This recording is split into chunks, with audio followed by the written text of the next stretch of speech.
Just want to again thank all those who called in this evening and who sent their own concerns via WhatsApp.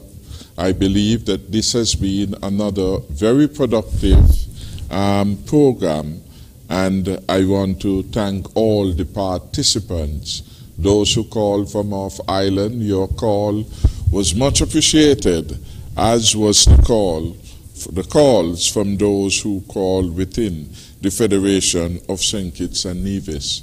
We continue, and I in particular, continue to make myself available to assist with the educating, to assist with providing information, to assist with encouraging, directing and guiding our citizens and residents to make prudent choices.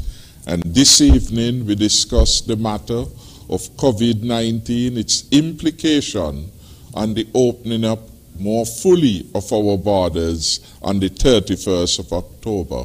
I want to thank Dr. Laws, our Chief Medical Officer, for coming and providing as much information as we reasonably could have provided on an occasion like this one. The task force is available, and Dr. Laws did give their contact numbers. So if you have any queries, certainly please free to ask. We want you to be informed, and we stand ready, willing, and able to help you. There were some other issues that have come up, and we omitted the one in relation to the STEP program and what the transition will mean from the non-established, quote-unquote, no man's land in which the employees find themselves, as against the effort of the government to bring them more fully and more permanently as part of what is described as the GAE, Government Auxiliary Employees, with the associated benefits of insurance, of being able to get a job letter, etc., etc., etc. Those things are being worked on.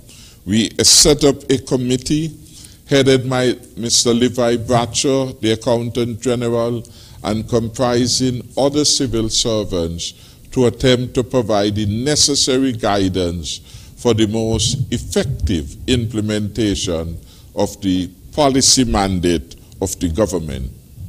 I intend that next week, Tuesday, or at the soonest available time, to have representatives of that committee to join me on leadership matters so that we could speak in a more detailed way about the significant plan of the government to regularize the status of some 4,000 persons, 3,000 plus on the STEP program, and 1,000 plus as part of the now phrase non-established workers, that is workers at public works, water department, all over the service they are located, so we could have a fuller discussion with respect to that. There was the issue about the severance payment. I should say that that is a work in progress. This week I'm advised that 300 plus claims were processed, and those are going through the necessary procedures. Payments have already started, so if you have not yet received your part of a queue, we indicated last week that the government had put aside $11.1 million to make severance payment.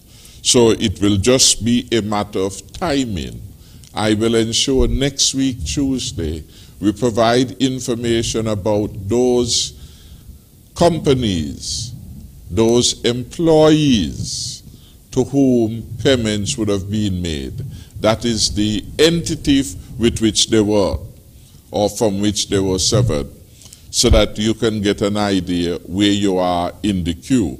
Hopefully by then much more of you would have already been satisfied. Last week when we spoke, $7.3 million worth of claim had already been processed.